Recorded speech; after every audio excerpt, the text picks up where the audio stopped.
Clay's always been intimate to me. It's like a transfer of energy. The creative energy and all the emotions that you had bottled up are kind of let go the moment you start working on a clay animated shot, because you're taking that energy, putting it into your fingers, and then putting it into the clay. In a weird roundabout way, it kind of comes back to the people who end up seeing your video.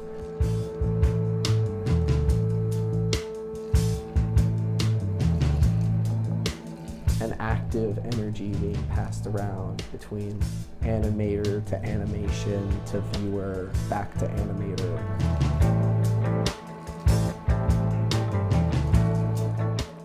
It's very relaxing when you get in the zone and you're just working there. And the ideas are flowing out of you and you're not really trying to fight that. You're just going along with it. You're letting it flow. You're letting it all happen. It's comparable to times where I've gone hiking through the woods and I've sat by like a stream and just watched the water kind of flow. It's sort of like that, except you're altering the flow of the water in a way. I'll be taking frames and then I'll watch it back, and that's almost inviting me to make more frames, to take more animation, to keep moving forward.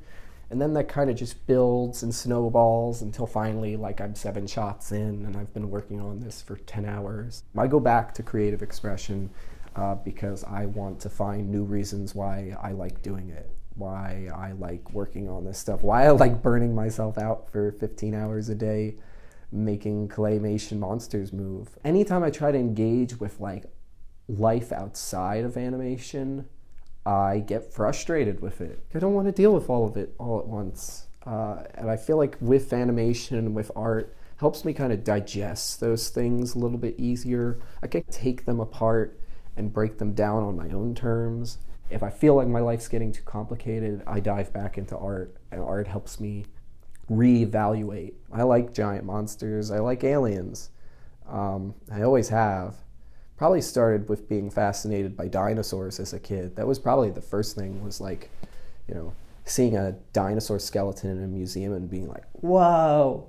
A lot of these creatures' designs come from stuff I know. They also come from some weird crevice in my brain that I reach into sometimes and pull things out of. I think if I'm feeling a certain way as well, certain creatures, they're like imbued with that emotion I was feeling. If one looks really scary, that's because the day I was making it, I was in a weird mood. Or there's ones that look really bright and colorful, and that when I was making that one, that day I was feeling pretty good. This handsome fellow right here is Volupodon. His best known role is for making a sound in the 10-minute I Am Underneath You. He goes like for a moment. Well, it's really the guitar making that sound, but happens to sync up with him showing up on screen, so it looks like he's making the noise.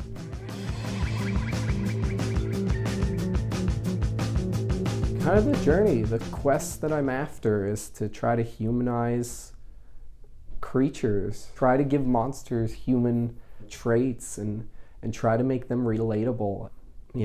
With me, I'm not really giving like clear-cut stories. I'm just showing like visuals and imagery, and people can kind of piece it together from there. And they can kind of make, sense of what the monsters mean to them. I hope that people just get a sense that they can do whatever they want with an artistic medium, that you aren't really limited to what everyone else is doing, that you can kind of work outside of the box and do your own thing.